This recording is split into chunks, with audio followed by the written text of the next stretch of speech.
Olá, sejam bem-vindos ao BMC Business. Eu sou a Hanna Beltrão e está na hora do nosso encontro diário com CEOs e gestores das principais empresas listadas no mercado.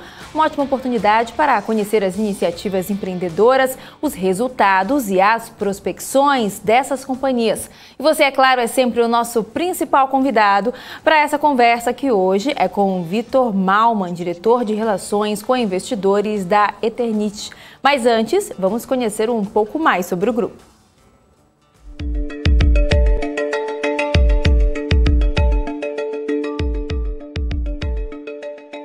Fundada em 1940, a Eternit é uma empresa brasileira de capital aberto com ações negociadas na Bolsa de Valores brasileira desde 2006 no Novo Mercado, segmento para negociação de ações de emissão de empresas que se comprometem voluntariamente a adotar práticas de governança corporativa, além da exigida pela legislação brasileira. Entre os seus acionistas estão pessoas físicas e jurídicas, fundações, clubes e fundos de investimento. A Eternit é líder de mercado na comercialização de telhas de fibrocimento, além de ter atuação na industrialização e comercialização de produtos de cimento, concreto, gesso, produtos de matéria plástica, bem como outros materiais de construção e respectivos acessórios. Com sede na cidade de São Paulo, a Eternit conta com mais de 2.000 colaboradores e 6 unidades industriais localizadas em todas as regiões do país, além de uma mineradora na cidade de Minasul, no estado de Goiás.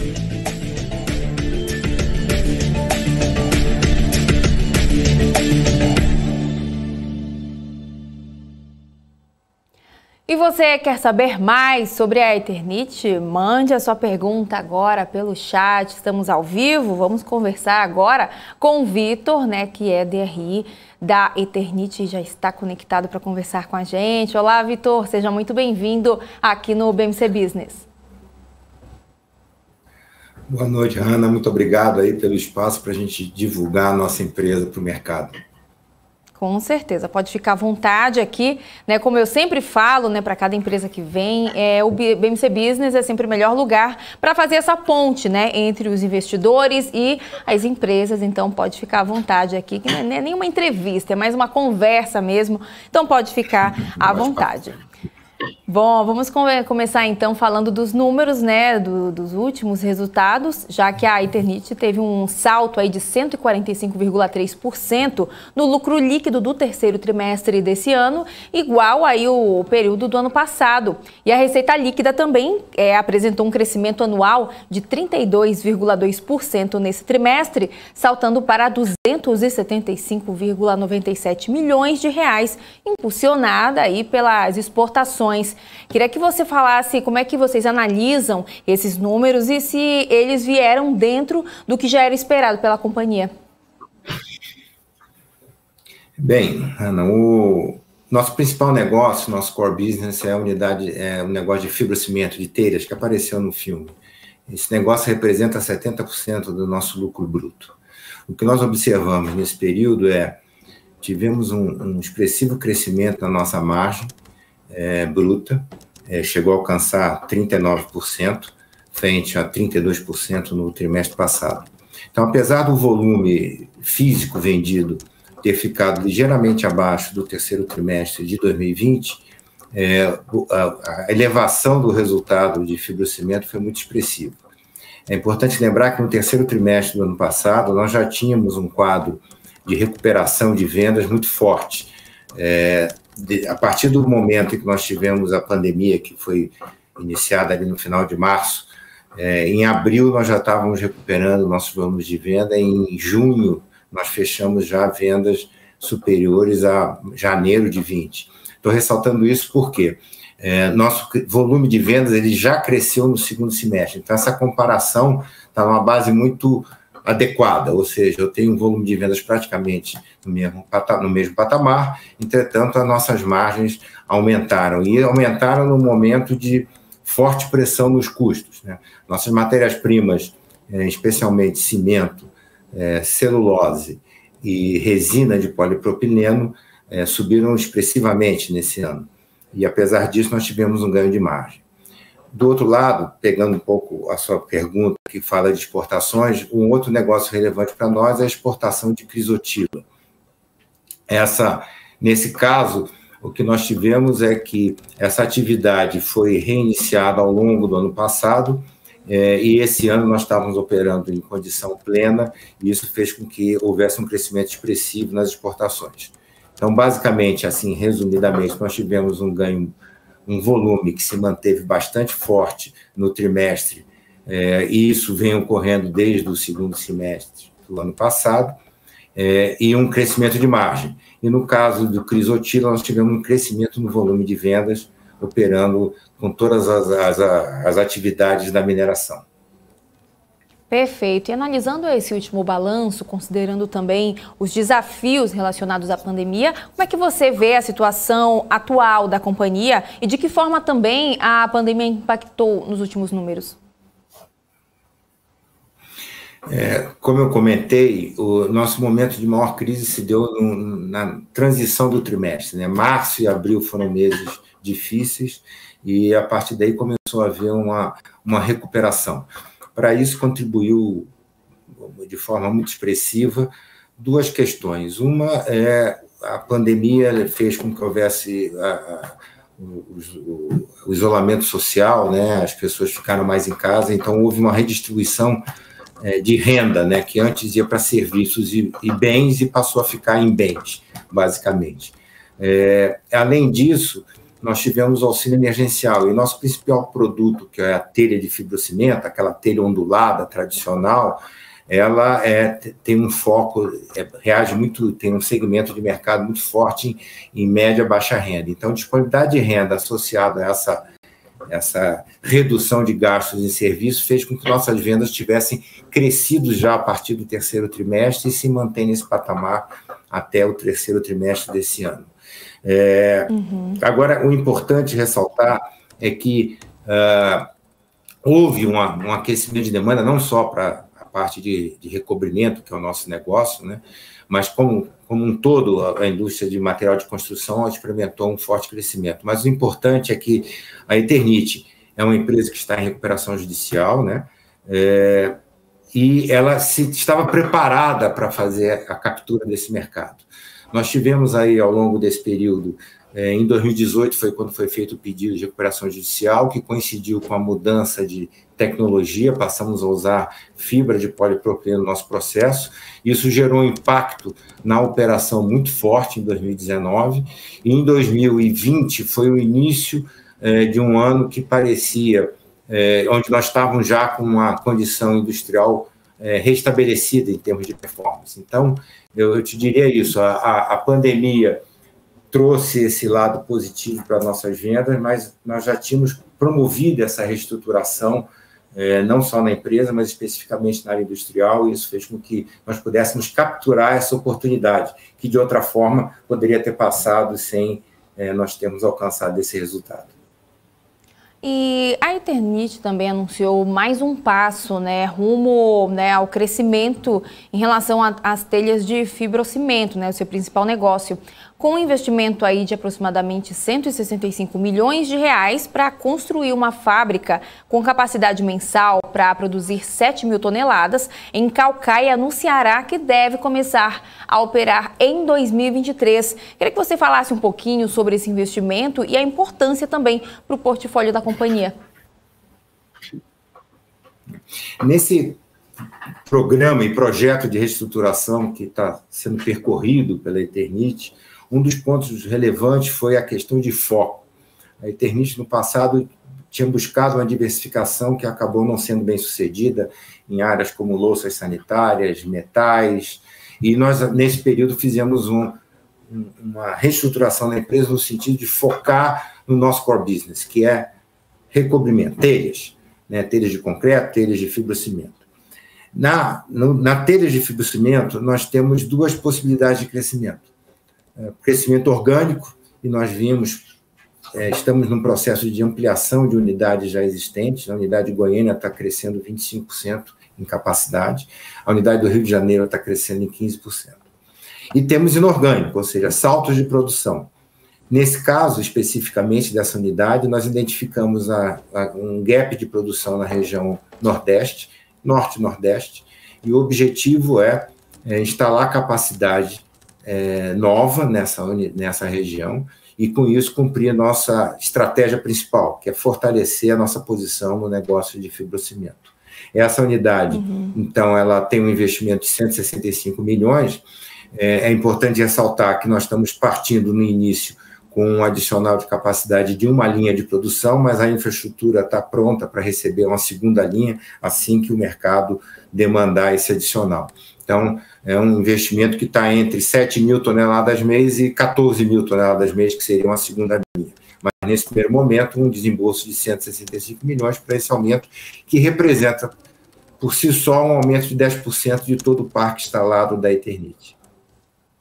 Perfeito. E queria que você falasse um pouco também sobre a carteira de clientes da Eternit e apresentasse também um pouquinho o modelo de negócios de vocês. A gente sabe que os telespectadores, os investidores gostam também de conhecer, né, o plano de negócios de cada empresa que vem por aqui. Queria saber também se está nos planos da empresa diversificar também o nicho de atuação.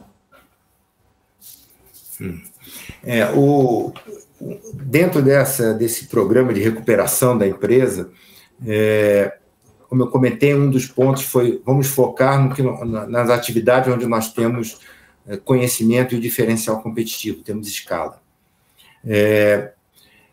Priorizando uma leitura de que nosso produto é um produto de uma concorrência muito baseada em preço, então nosso modelo em termos de produção tem que ser cost leader, tem que ser líder em custo de produção, tem que ter uma produção de low cost. Então, isso foi feito com uma reestruturação da empresa como um todo, né, que foi bottom-up, né, não só foi redução na base, mas na própria administração da empresa, de forma a ter essa capacidade de competir no mercado cada vez mais disputado. Em termos comerciais, outra grande decisão foi uma estratégia de pulverização. Hoje a empresa atende diretamente 3.500 municípios do Brasil, vendas diretas, não utilizamos distribuidores. Isso faz com que a gente tenha dois fatores. Primeiro, a gente captura um preço mais elevado, e é um dos fatores que permitiu a gente ter ganho de margem. E segundo, é que nos fortalece na briga com a concorrência, porque nós temos uma carteira de clientes ativos da ordem de 18 mil clientes, que a gente atende diretamente, como eu disse, cobrindo 3.500 municípios. Então, isso nos permitiu não só um ganho de margem, como também um fortalecimento da nossa posição de market share. Em termos de diversificações, nós temos apostado também em produtos análogos, né? Nós temos uma linha que nós chamamos de sistemas construtivos, que basicamente são placas cimentícias e painéis, painel wall, né? São painéis que estão ligadas a a industrialização da construção, ou seja, transformar o canteiro de obras, em vez de ser um local onde você produz os seus insumos, né, com parede, cimento, etc., você passaria a ter uma unidade, uma montagem de produtos feitos em outras instalações industriais. E essa linha, ela guarda uma questão de utilizar a mesma tecnologia de produção que nós usamos para as telhas, e apesar de não termos ainda um volume muito expressivo, eles vêm crescendo a uma taxa bastante impressionante, de 22% ao trimestre. Se nós pegarmos o ponto lá de retomada do segundo trimestre do ano passado, que foi a pandemia se instaurou, a gente teria um crescimento de 22% ao trimestre. Então, nós vemos isso como uma atividade futura importante para o grupo. É uma estratégia que está dando certo em função, como eu disse, dessa taxa de crescimento, e nossa expectativa é que, num horizonte de médio prazo, ela represente um centro de resultado relevante para a empresa. Perfeito. E como a gente acompanhou também no vídeo de apresentação, a Eternit atua na comercialização de telhas de fibrocimento e além também de atuar aí na industrialização de produtos de cimento, concreto, gesso e produção também de matéria plástica, bem como outros materiais de construção e respectivos acessórios. Como é que está a demanda nesse segmento atualmente? Mudou muita coisa para cá na pandemia?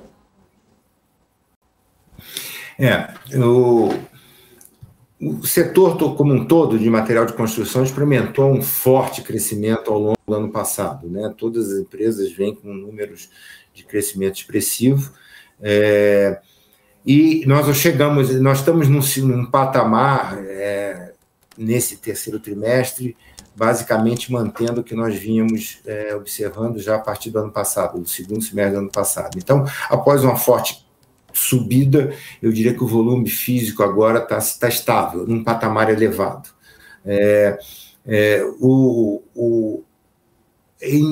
A gente imagina que existirá um novo patamar, né, superada essa questão da pandemia, que nós estamos torcendo como todos, né, nós teremos aí um novo patamar de consumo, porque houve uma mudança de hábito, né? Esse mercado hoje, nesse terceiro trimestre, se mostrou estável em relação aos trimestres anteriores, né? A Abramaco, que é a associação que congrega os fabricantes de produtos de material de construção, sinaliza uma expectativa de crescimento para esse ano de 8%, no fechamento do ano, né? O que, para nós temos essa expectativa também. E, em termos de material plástico, nós temos uma unidade de fibra de polipropileno que tem um fornecimento fortemente cativo, é um insumo para a produção da telha, mas nós temos excedentes de venda para terceiros. Estamos avaliando a possibilidade de ampliar essa unidade para fazer frente às novas unidades que nós estamos construindo, essa, por exemplo, de Fortaleza, e, ao mesmo tempo, manter o atendimento à venda para terceiros. Nós fornecemos também para outros produtores de telhas de fibrocimento concorrentes no mercado, mas clientes nessa unidade de negócio. Perfeito. E no mês de agosto, né, ainda falando sobre novos negócios, vocês anunciaram a comercialização das primeiras telhas fotovoltaicas, né, do Brasil. Queria que você falasse também um pouco mais sobre esse negócio, como é que está o andamento dele e os benefícios também. Tá bom. Esse é uma nova tecnologia. É importante destacar que não é apenas o ato de fixar uma célula numa telha, né? A célula fotovoltaica, para operar, precisa de alguns requisitos, como, por exemplo, o aumento de temperatura faz com que ela perca a capacidade de geração. Então, a solução que a Eternit traz, né, é mais do que uma fixação, é um produto que consegue operar em condições de temperatura mais elevadas, que é uma consequência de eu ter fixado ela numa telha. E qual é a vantagem disso? Nós estamos focando com esse produto o mercado de geração distribuída de energia. Ou seja, nós não estamos fazendo esse produto para instalação de usinas solares. Nesse caso, o produto mais indicado seriam painéis solares, como é feito atualmente. Na geração distribuída, que nós estamos focando basicamente são os clientes finais, sejam residências, sejam pequenos comércios, sejam pequenas indústrias, através de telhas de concreto, que se foca no mercado médio-alto, ou telhas de fibrocimento médio-baixo. Mas é um programa de desenvolvimento de tecnologia. Onde nós estamos agora? Nós temos a unidade de demonstração que está consolidando o nosso processo produtivo e o nosso produto.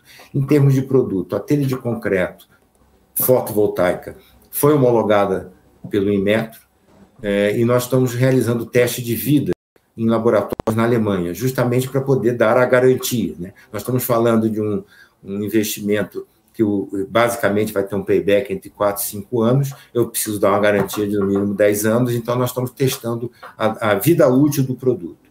Em termos de telha de fibrocimento, que engloba um mercado bem maior, nós tivemos já a aprovação do produto por um laboratório credenciado pelo Inmetro, mas ainda não homologamos, ele está um pouco atrás em relação ao programa de telha de concreto.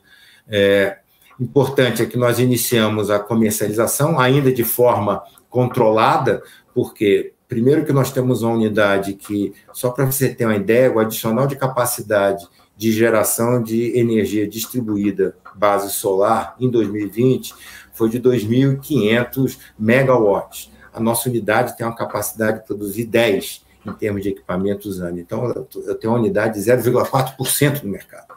O objetivo dela é consolidar o desenvolvimento da tecnologia. De qualquer forma, nós começamos a fazer a realização de vendas em regiões onde eu tenho acesso para poder dar assistência técnica, para concluir aí não só o aprendizado, são 3 etapas, né? Eu tenho a consolidação do produto, a consolidação do processo e a consolidação do negócio, né? E correr essa etapa toda é o desafio, e o timing para que a gente tenha sucesso nisso fica um pouco difícil. Nós estamos falando de uma solução, eu diria, disruptiva, né? Nós não vemos semelhantes ao nosso produto, não só no Brasil, como no mundo. E, assim, nosso produto agrega uma facilidade de um produto drop-in, né? Se você tiver um telhado, você vai trocar uma telha por outra, desde que tenha a mesma conformação física da nossa telha, né? Seja um cliente nosso. E, além disso, em termos estéticos, eu convido aí a todo mundo a entrar no site de RI da Eternit, onde nos povos de resultado nós apresentamos alguns projetos. É uma solução muito mais elegante. Então, sob a ótica arquitetônica, é uma solução que não conflita, né? E em termos de instalação, eu também não preciso ter uma estrutura que suporte um painel além do próprio telhado, né? Perfeito. E, Vitor, como é que vocês estão vendo o cenário conjuntural da companhia? Qual é a visão macro para o setor? Como eu comentei, para nós um fator muito relevante é a questão da renda, disponibilidade de renda. Então, quando as projeções para o ano que vem, hoje nós estamos num nível de inflação elevado, isso consome renda, então isso nos preocupa. Por outro lado, a expectativa de redução do cenário inflacionário para o ano que vem e, ao mesmo tempo, da manutenção de um auxílio emergencial, que agora não tem o nome de Bolsa Brasil, mas uma renda mínima, isso é um fator positivo para a nossa demanda, né, para a criação de nossa demanda. Então, assim, temos um horizonte de que no ano que vem estaríamos mais ou menos mantendo um volume de demanda que nós temos atualmente. Tá certo. E falando agora sobre projeções de crescimento, qual deve ser o foco, né, da companhia aí no próximo ano? Algum M&A em vista que vocês já possam adiantar? Bem, nós temos o M&A em andamento, né? Nós fizemos... A empresa está...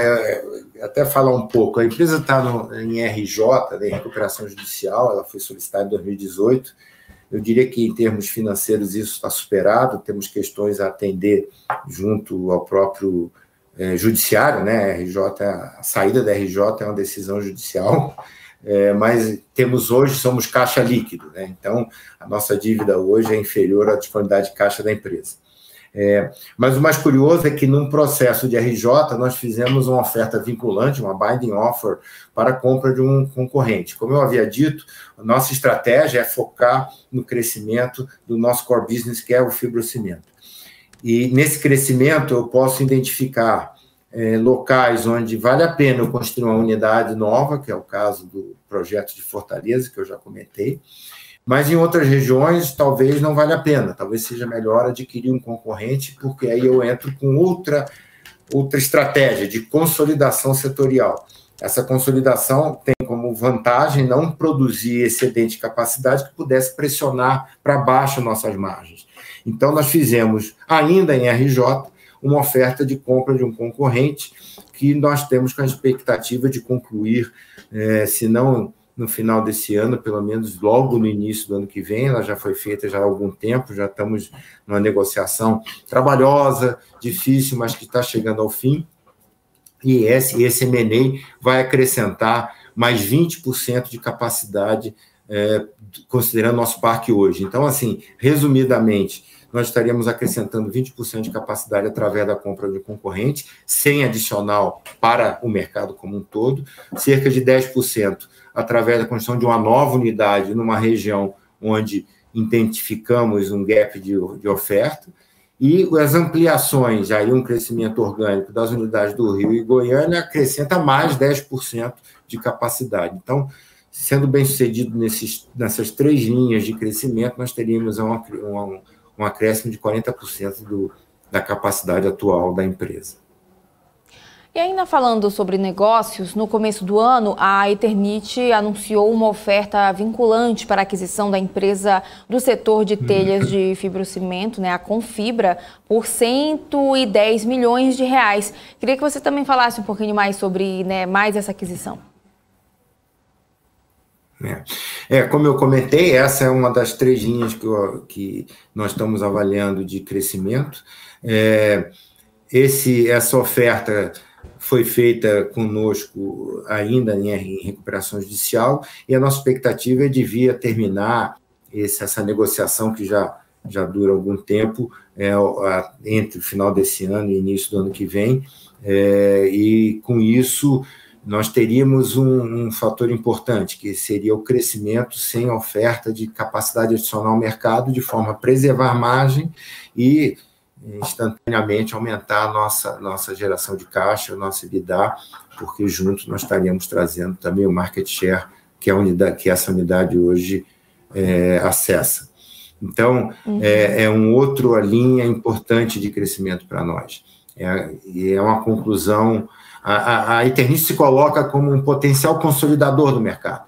Nós ainda temos um grau de fragmentação importante, e estamos sempre abertos a ver outras oportunidades. Mas primeiro vamos concluir essa que você citou, que já está no pipeline. Perfeito. E falando do cenário econômico, né, queria saber de que forma o dólar tão valorizado impacta nos custos da Eternit, e a empresa também já precisou fazer repasses para os clientes. Como é que está essa situação? Nós temos o impacto do dólar nas nossas matérias-primas basicamente relacionado à celulose que nós utilizamos, que tem cotação internacional, e resina de polipropileno, que também está associada a preços internacionais. São fornecedores locais, mas que têm uma política de precificação baseada em preços internacionais. Esses preços, obviamente, tiveram evolução muito forte no ano. Entretanto, eu acho que, associando a política de pulverização que eu comentei anteriormente e a um aumento de eficiência nas nossas fábricas, nós conseguimos absorver esse aumento sem prejuízo da nossa margem, que de fato apresentou um crescimento. Obviamente, houve algum tipo de repasse para preços, porque os crescimentos foram bastante expressivos, né? Mas entendemos que isso tende a talvez também não ter uma evolução tão grande em termos de preços internacionais. De qualquer forma, sempre um olho no gato, outro no peixe, né? Um olho nos custos e outro no preço, e vendo com também certeza a questão da demanda do mercado. A demanda do mercado aquecida nos proporcionou esse desempenho que nós registramos aí no 3º trimestre. Mas, assim, à medida que haja um aumento de matéria-prima, é inevitável que a gente venha a reavaliar nossa posição de preço, obviamente, olhando o mercado e o equilíbrio de oferta-demanda na ponta. E em relação à inflação e alta de juros, tem se refletido de que forma isso vem impactando na operação de vocês? Queria que você falasse um pouquinho sobre isso. Tá. Como nós somos hoje caixa líquido, os juros não impactam nossa despesa financeira, né? Teria um ganho financeiro maior com o aumento da taxa de juros. Em relação em termos de mercado, o nosso produto é de material de construção, mas está menos associado a incorporações e mais associado a reformas e construções de pequeno porte. Então, ela é menos sensível à taxa de juros como instrumento de motivação de mais investimentos e mais empreendimentos. Então, eu estou mais preocupado com disponibilidade de renda do que custo de juros para novos empreendimentos. Então, nesse sentido, a inflação é um fator que, à medida que reduz a disponibilidade de recursos nas famílias, isso pode impactar nossas vendas. Então, resumidamente, juros para nós, na nossa estrutura, no nosso resultado hoje, ele é ao contrário, nós estamos em uma posição ativa. Em termos de mercado, impacta mais a disponibilidade de renda do que o próprio nível de taxa de juros para financiamento de empreendimentos, porque, como eu disse, nós estamos mais voltados para obras de menor porte e nossos produtos são menos utilizados em grandes incorporações. Uhum. E falando agora em ESG, queria que você apresentasse quais são os principais pilares da companhia que você gostaria de destacar e as ações também que vocês pretendem ampliar daqui para frente. Em relação ao ESG, a gente tem, eu diria que o ponto de destaque nosso é a governança, como passou no filme que vocês comentaram, né? Nós somos uma empresa listada de novo mercado, então só temos ações ordinárias e temos um compromisso de governança máximo das ações negociadas na B3. Eu diria que isso é um histórico, né? Isso nós aderimos em 2006 ao novo mercado, e é um histórico da companhia. Nós somos uma corporation, né? Nós não temos um controlador, não temos um grupo de controle, né? Nosso capital é pulverizado, metade do nosso capital é de pessoas físicas, né? Está na mão de pessoas físicas. Então, eu diria que esse é o principal ponto. Em termos de ambientais, de meio ambiente, também aí é uma questão da característica da nossa indústria. Anteriormente, eu passei em indústria química, que tem um perfil muito mais importante em relação à questão ambiental. Nós temos um nível de efluentes muito baixo, muito reduzido, e nós estamos entrando agora numa segunda fase, né? O nosso impacto como atividade industrial propriamente dita, ele é muito pequeno. Entretanto, começamos agora a fazer uma avaliação de outros pontos fora ex-fábrica, né? Transporte, coisas desse tipo.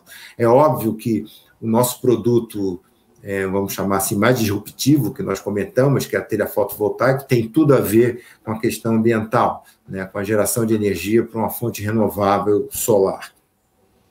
Em termos sociais, nós estamos vindo de um processo de recuperação de desempenho da empresa, né?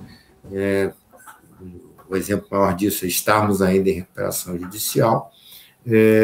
Então, isso vinha sendo eu diria, bem modesto na nossa atividade, em função das demandas de recuperação do nosso negócio. A partir do momento que a empresa volta a ter um resultado, né, o resultado de 2020 já foi muito positivo e de 2021 está sendo, como você reportou nos primeiros números, muito acima do que foi no passado. Então, nós passamos a ter, eu diria, espaço para aumentar a nossa participação na questão social, e eu diria que, inicialmente, muito no entorno das nossas unidades industriais, né? Nós já tínhamos algum trabalho social, eu diria, modesto, mas há uma tendência de aumentarmos essa atividade no entorno das nossas unidades. Eu estou falando em Rio de Janeiro, Colombo, que é ao lado de Curitiba, Goiânia, Simões Filhos, que fica próximo a Salvador, futuramente Caucaia, que é do lado de Fortaleza, e Minaçu, que é uma cidade no interior de Goiás, onde nós temos a mineradora. Então, essas regiões deverão ter um aumento do nosso apoio social, vamos chamar assim. E olha só, tem uma pergunta aqui do telespectador Ezequiel Santos, perguntando o seguinte: como é a logística de entrega, né? Ele quer saber se é feito por frota própria e se atende em todo o Brasil. Nós não temos frota, nós praticamente temos toda a venda interna na categoria FOB, né? O cliente busca o material nas fábricas. Isso é uma questão até de competitividade. Muitas vezes nosso cliente, né, que é um varejista, ele muitas vezes tem a sua frota própria e busca nas fábricas. Então, pelo mapeamento que eu indiquei, né, nós atendemos praticamente no Brasil todo, diretamente em 3.500 municípios, como eu disse. Temos um CD em Belém do Pará. Então, nosso objetivo, nosso produto tem uma característica de ser um produto de baixo valor agregado e alto peso. Então, o frete é uma questão crítica nisso, né? Eu não consigo viajar a longas distâncias. Daí a nossa estratégia de cobrir as regiões com unidades produtivas e atender em torno dela, num raio ideal aí de 500 quilômetros. Razão pela qual, então, essa unidade da Confibra, que nós estávamos comentando de aquisição, fica em São Paulo, onde eu não tenho fábrica de telha de fibrocimento, tenho fábrica de telha de concreto, e a unidade em Fortaleza visa atender a região Nordeste e Norte, porque eu já tenho a fábrica na Bahia que atende para cima, né? A gente vai sempre andando, deslocando o produto para frente. Mas basicamente nós não temos frota própria e vendemos na modalidade FOB. Ah, não, tá certo. E só para a gente já encerrando o nosso papo de hoje, né, eu queria saber de você, por que o investidor deve acreditar na Eternit? Quais são os principais pilares, né, para ele se basear aí na empresa? A empresa está aqui há 80 anos, né? Então esse é um primeiro bom sinalizador. É claro que passamos por um período bastante difícil, né, que foi em 2018, com pedido de recuperação judicial, mas eu acho que nós fizemos nosso dever de casa. Hoje nós temos uma estrutura muito mais enxuta, muito mais cost-oriented, vamos chamar assim, né, e com um desempenho industrial bastante importante.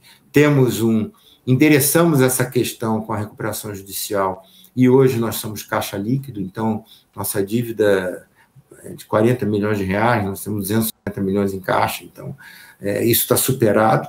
Temos um projeto de futuro focado no nosso principal produto, com crescimentos e projetos que eu já descrevi, e temos aí um projeto de desenvolvimento de tecnologia disruptivo, né? Nós estamos falando que se a telha fotovoltaica lograr o êxito que nós imaginamos e temos acompanhado os resultados e continuamos com essa crença, esse é uma nova avenida de crescimento, né? Não é nem um agregado em relação ao que nós já temos hoje, é uma nova avenida. Entendo que nesse período nós fizemos 2 chamadas de capital e o mercado foi bastante positivo. Então, na verdade, eu diria que nossos acionistas têm sido muito solidários e acreditando no projeto que foi desenhado para a recuperação da empresa e para crescimento. Eu acho que são esses os fatores, né? Eu diria, endereçamos o passado, estamos eficientes no presente e temos projetos de futuro. Eu acho que seriam os 3 parâmetros principais para que um acionista. E uma política de RI que procura dar transparência para que assim o mercado precifique. Então, eu acho que esses são as vantagens de ser acionista da Eternit. Perfeito, maravilha. Então, né, esse foi o Vitor Malman, diretor de Relações com Investidores da Eternit. Vitor, eu queria agradecer muito a sua participação aqui no BMC Business. Espero que você volte em breve aí para a gente conhecer um pouco mais sobre esse grupo, tá bom? Tá bom. Ana, eu que agradeço, Ana, pelo canal, pela divulgação. Como RI, eu costumo dizer, nós somos vendedores de ação, né? Temos os vendedores de telha e nós somos vendedores de ação. E você está disponibilizando para a gente um canal de muito impacto. Muito obrigado. Não, pode ficar à vontade, já se sinta convidado a voltar logo, tá bom? Obrigada. Tá bom. Até logo. Tchau, tchau.